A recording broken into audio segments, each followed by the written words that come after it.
Hello. Welcome to the Bore You to Sleep podcast. The podcast that will hopefully help you get to sleep.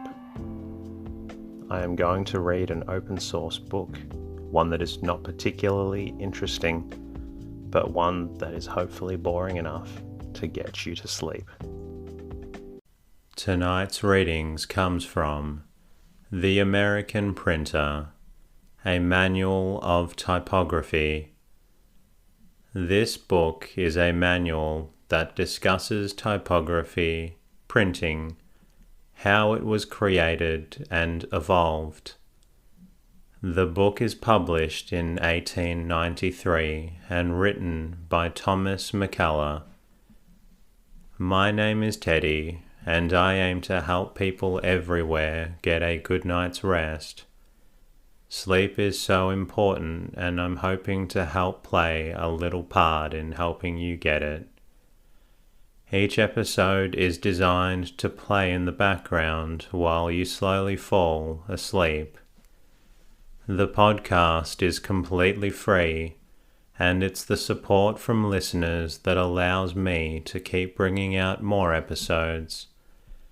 Special thank you to some listeners that sent me some lovely messages via the website during the week. Jonah Packer, I love hearing that you're getting the sleep you need. And Nicole Badley, thanks so much for your message. You said you like manuals, so hopefully you enjoy tonight's episode. If the podcast helps, please subscribe and leave a review in your podcast app. It really does help out. You can also say hello at boreyoutosleep.com, where you can support the podcast. I'm also now on Twitter and Instagram at boreyoutosleep.com. Feel free to say hello if you have time. In the meantime, lie back, relax, and enjoy the readings.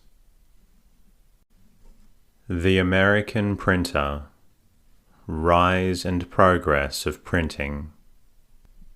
Discovery of Printing. The credit of inventing the art which perpetuates the history and achievements of all the arts and sciences has been obstinately contested, several cities having advanced rival claims to the honor of the discovery. This, however, should be no matter of surprise when we consider that the inventor of a new art, unprotected by law, would naturally endeavor to conceal its processes for its own use and advantage. After due consideration, we agree with Isaiah Thomas in the opinion that the probabilities point to Laurentius, sometimes called Costa and Custos, as the discoverer of the art of printing. Laurentius lived at Haarlem and was a man of property.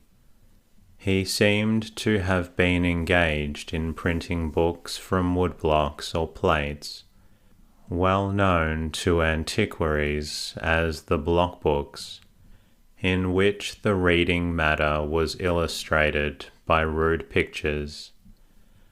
Fragments of works so printed by him are still in existence. Among others, the celebrated Biblia Pauperum, executed between 1410 and 1420, has been attributed to him. It was only natural that his thoughts should be led to the production of single types as a means of cheapening and facilitating his work. These were first made of wood and afterward of tin. The date of his invention of separate types is given as about the year 1429. Other dates have been stated, ranging from 1422 to 1436. The first of his printed books, it is claimed, was the Speculum Humans Salvationis, of which about 10 copies are now known to be in existence. A small primer, in our opinion, shows all the marks of the first attempt of an experimenter in a new art. Costa died in 1439. The necessity for employing workmen to assist in prosecuting the art led to the divulging of the secret.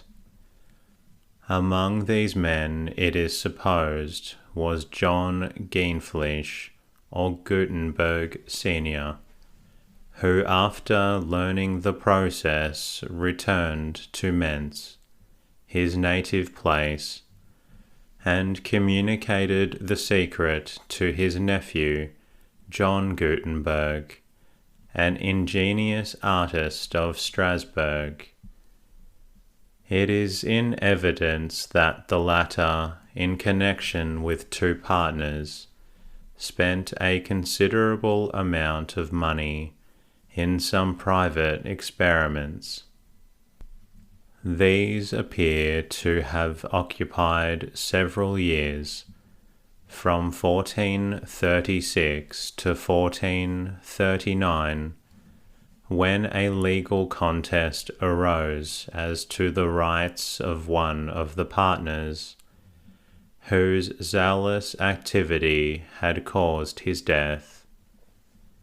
Gutenberg continued at Strasbourg until 1444, when, his means being exhausted, he rejoined his uncle at Mentz.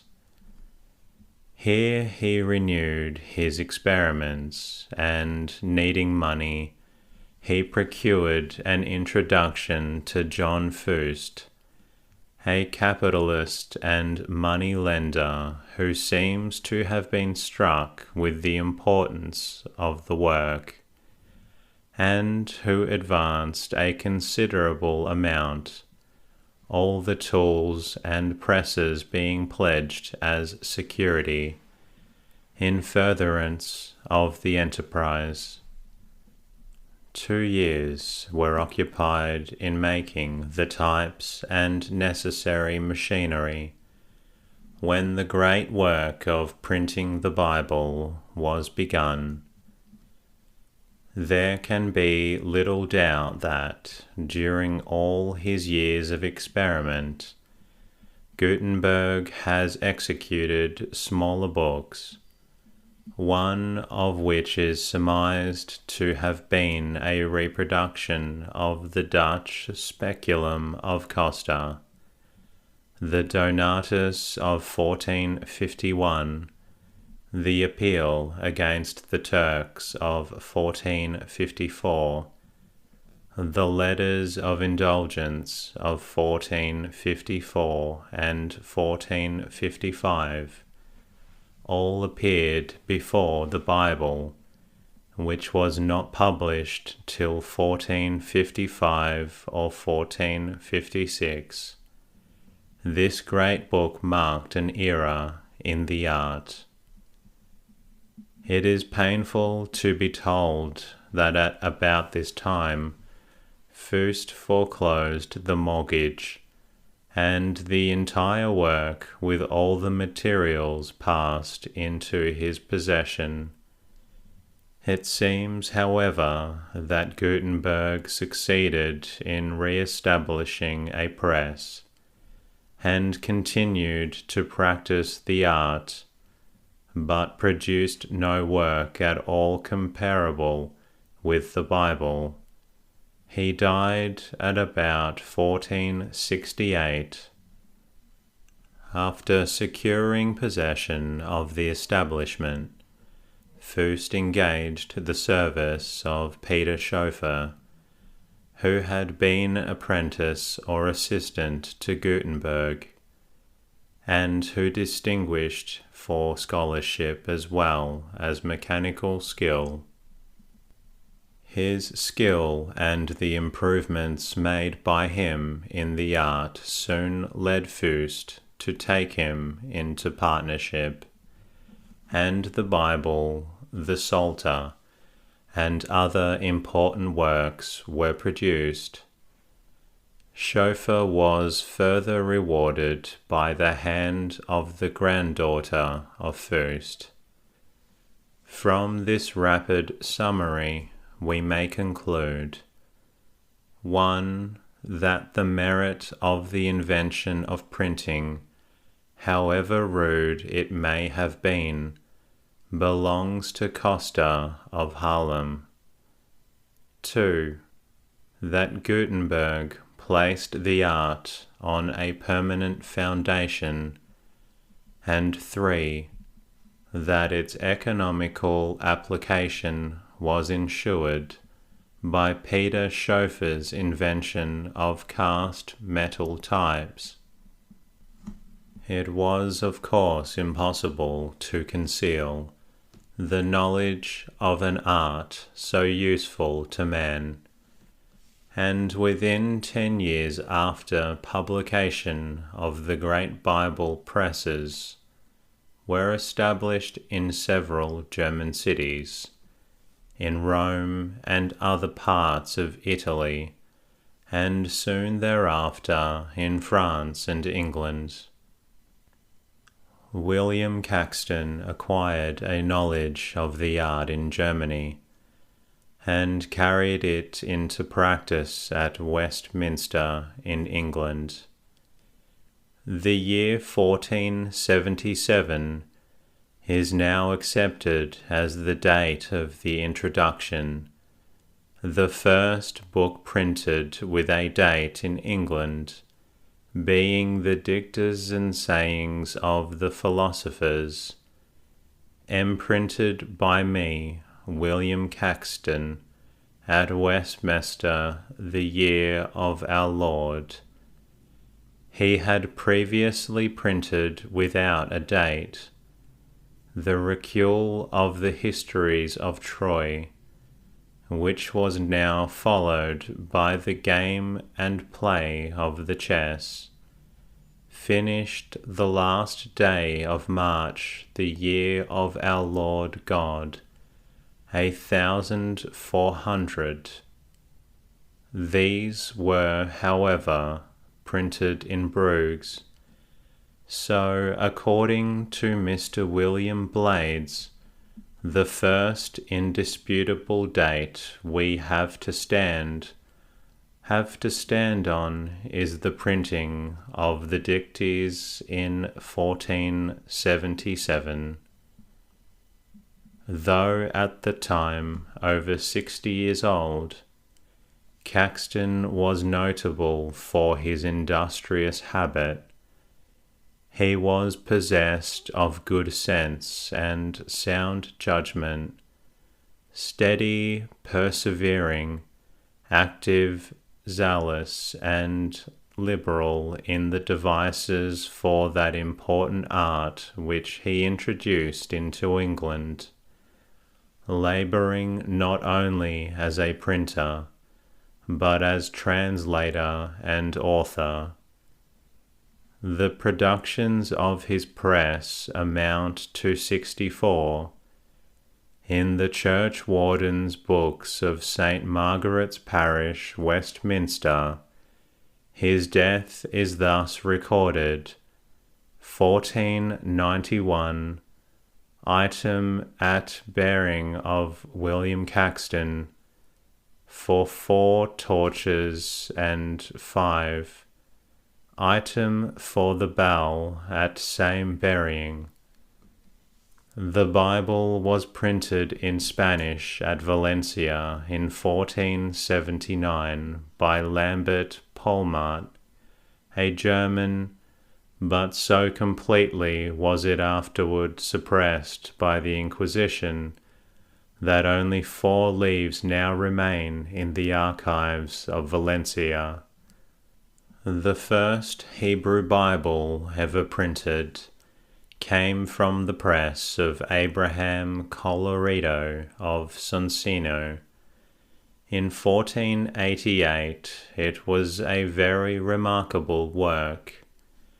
Iceland had its printing office in 1530, at which a Bible was printed in 1584. Ancient peculiarities. The pages were either large or small folios, but sometimes quartos, and the early books were therefore cumbrous and unhandy. Aldus Mannuccio of Venice was the first to introduce the octavo form. The leaves were without running titles, direction words, paginal numbers, or divisions into paragraphs. The character itself was a rude Old Gothic, similar to that now known as Old English or Black, mixed with secretary designed to imitate the handwriting of the times. The words were printed so close to one another that the matter was not easily read. To avoid divisions, the early printers used vowels with a mark of abbreviation over them to denote that one or more letters were omitted in the word.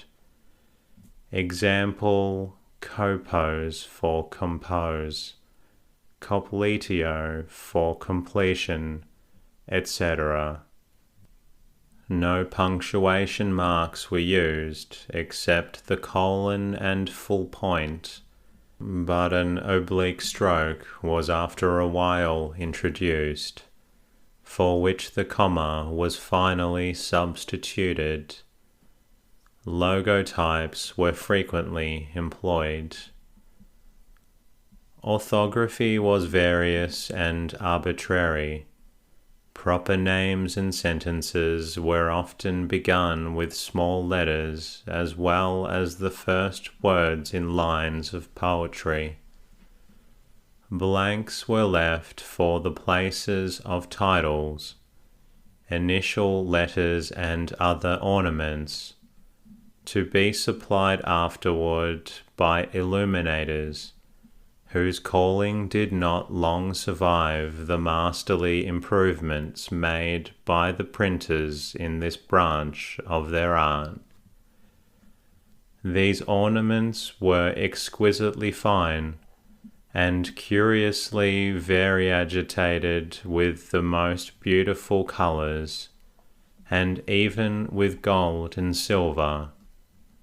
The margins likewise were frequently charged with a variety of figures of saints, birds, beasts, monsters, flowers, etc., which sometimes had relation to the contents of the page, though frequently none at all. These embellishments were often very costly.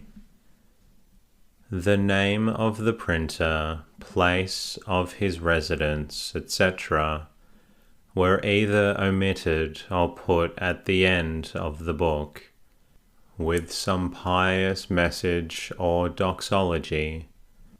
The date was also omitted, or involved in some cramped design, or printed either at full length or in numerical letters, and sometimes partly one and partly the other. Thus 1000 CCC and LXXIII, but always placed at the end of the book.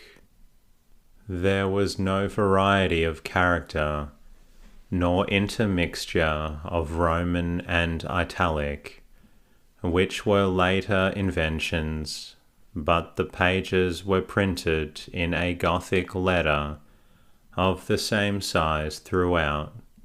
Catchwords at the end of the footline, now generally abolished, were used first in Venice by Vindelin de Speyer. The inventor of signatures is said to have been Antonio Zerotti of Milan in about 1470. Books were often encased in massive coverings, which were ornamented with florid and arabesque designs. Jewels and precious metals, the finest stuffs, and the most gorgeous colours were sometimes employed. Scaliger says that his grandmother had a printed psalter, the cover of which was 2 inches thick. On the inner side was a receptacle containing a small silver crucifix, with the name of Berencia Cadronia della Scala behind it. 200 or 300 copies of a work were considered to be a large edition. Printing in America. Printing was introduced into America at Mexico by the Viceroy Mendoza in 1536. The first book printed was the Escala Espiritual de San Juan Climaco, of which no copy is known to exist. But the oldest American book now in existence is the Manual de Adultos, dated 1540, of which only the last 4 leaves are to be found in the library of the Cathedral of Toledo. The name of the earliest printer is a matter of question. Cambridge, Massachusetts is entitled to the distinction of having the first printing press in Northern America, which was under the charge of Stephen Day. For this press, the colony was mainly indebted to Reverend Jesse Glover, a nonconformist minister possessed of a considerable estate, who had left England to settle among his friends in Massachusetts. Some gentlemen of Amsterdam also gave towards furnishing of a printing press with letters, £49 and something more. This was about 1638. The first book issued was the Bay Psalm book in 1640. The first book issued in the Middle Colonies was an almanac, printed by William Bradford in 1685 near Philadelphia. Bradford was brought out from England in 1864 by William Penn. As the government of Pennsylvania became very restrictive in regard to the press, Bradford in 1693 removed to New York and was appointed printer to that colony, where he established in 1725 the New York Gazette, the first newspaper published there. He died May 23, 1752, after an active and useful life of 89 years. The first newspaper in America was the Boston Newsletter, which was first issued by John Campbell on Monday, April 24, 1704.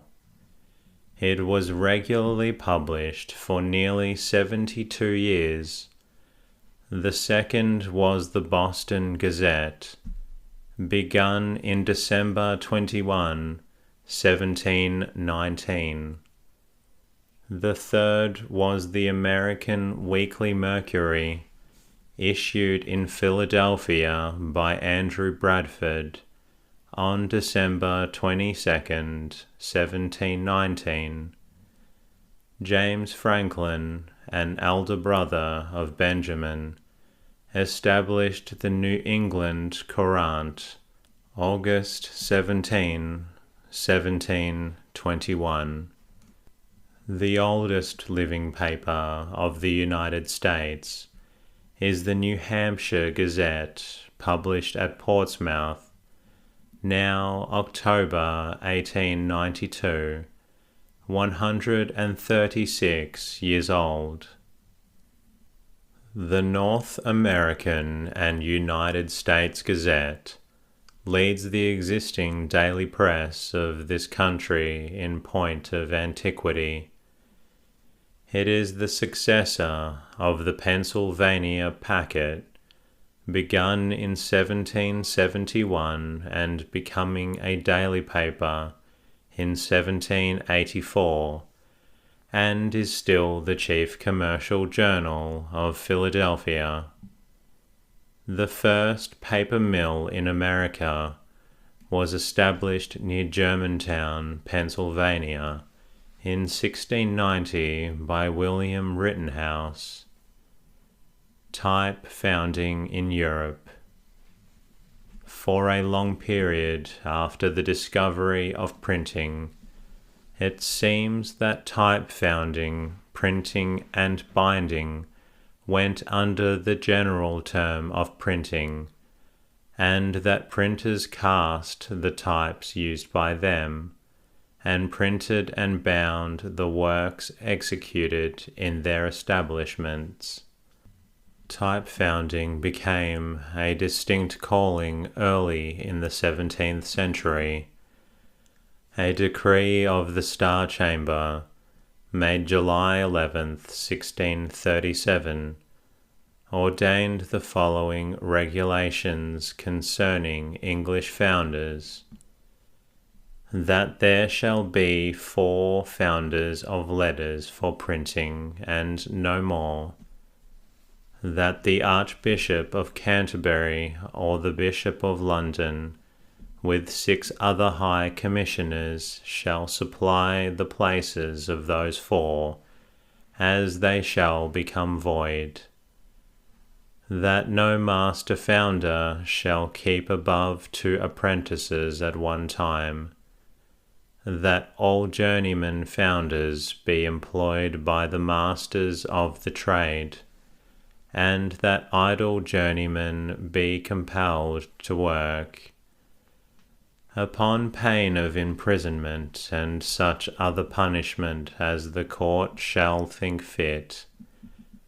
that no master founder of letters shall employ any other person in any work belonging to the casting or founding of letters than freemen or apprentices to the trade, save only in pulling off the knots of metal hanging at the end of the letters when they are first cast, in which work every master founder may employ 1 boy only, not bound to the trade. By the same decree, the number of master printers in England was limited to 20. Regulations like the above were in force till 1693. The polyglot founders, as they have been called, were succeeded by Joseph Moxon and others, but the English were unable to compete with the superior productions of the Dutch founders until the advent of William Carlson, who, by the beauty and excellence of his type, surpassed the Batavian competitors when the importation of foreign type ceased, and his founts were in turn exported to the continent. By an act subsequently passed, no founder was to cast any letter for printing, no joiner to make any press, no smith to forge any iron work for a press, no person to bring from parts beyond the seas any letters founded or cast for printing, nor any person to buy any letters or any other materials belonging unto printing, without application to the master and wardens of the company of stationers. Stereotyping. Stereotyping is said to have been invented by J. van der May in Holland about 1698. A quarto Bible and some other books were printed by him from plates, which were formed by soldering the bottoms of common type together. William Jedd of Edinburgh discovered the present mode in 1725, and stereotyped parts of the Bible and prayer book. He encountered malicious opposition, and the business was abandoned, the new method dying with the inventor. About 1745, Benjamin Mecom, a nephew of Dr. Franklin, cast plates for a number of the pages of the New Testament. Dr. Alexander Tilloch of Glasgow rediscovered the art in 1781. Stereotyping gradually spread and soon effected a considerable reduction in the cost of books. The arguments that were advanced against its utility have a ridiculous look at the present day, when almost every important work is stereotyped or electrotyped. Matter for stereotyping is set with high spaces and quadrates. The forms must be small, containing about 2 pages of common octavo. A slug type high is put above the top line, and another below the foot line of each page, to protect the ends of the plates from injury when they are passed through the shaving machine. Beveled slugs in height equal to the shoulder of the type are placed on both sides and between the pages, to form the flange by which the plate is to be clasped by the hooks of the printing block. Before the form is sent into the foundry, the type must be carefully compared with the proof, to detect any errors which may have been left uncorrected. Care must be taken to lock up the form perfectly square and quite tight, to prevent the types from being pulled out when the mold is raised from the pages. It must be evenly planned, and no ink or dirt or incrustations from the lay be allowed to remain on the surface.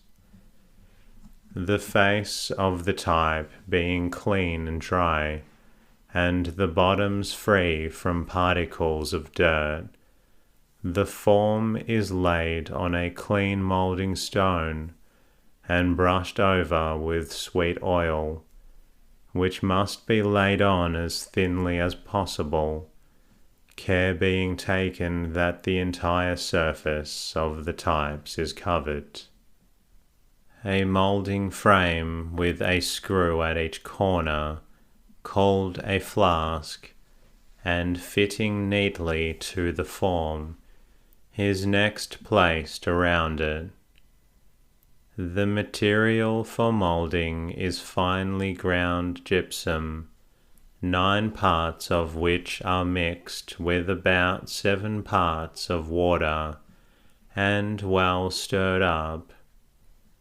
A small quantity of liquid mixture is poured over the pages and gently pressed into the counter of the types with a small roller for the purpose of expelling confined air, after which the remainder of the gypsum is poured in until the mould is somewhat higher than the upper edge of the flask. In a few minutes the mixture sets and the upper side is smoothed over with a steel straight edge.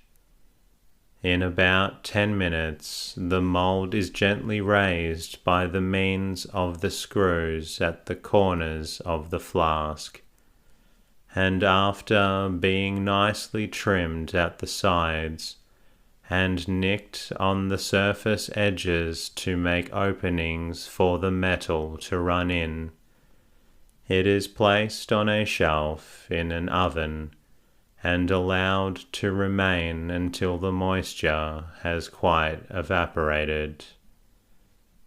And that concludes the readings from tonight's episode. I hope you're feeling drowsy and ready for bed. If you're not, never fear, because you can always listen to another episode. In the meantime, I look forward to bringing you a new episode very soon. Until next time, good night.